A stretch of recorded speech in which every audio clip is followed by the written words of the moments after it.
Aabot sa 40 na lawbreakers ang naresto sa isang linggong operasyon ng PNP sa BARM.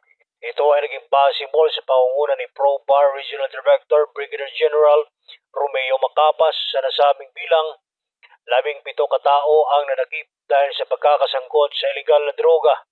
Nakuha sa mga ito ang shabu na nagkakahalaga ng 400,000. 7 wanted person naman ang naaresto dahil sa kinakaharap nitong iba't ibang kaso. 6 na katao na rin ang naaresto dahil sa pagdadala ng baril habang 81 loose firearms ang nakumpiska at kusang isinuko.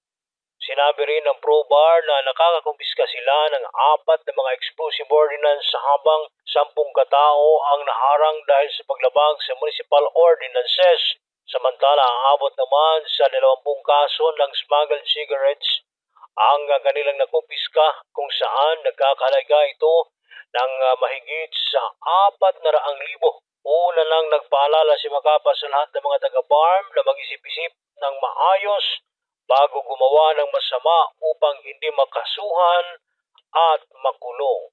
Mula dito sa PBN Radio Alternatibo Libak, Sultan Kudarat, Ryan Villarino para sa Radio Alternatibo Balita Nationwide.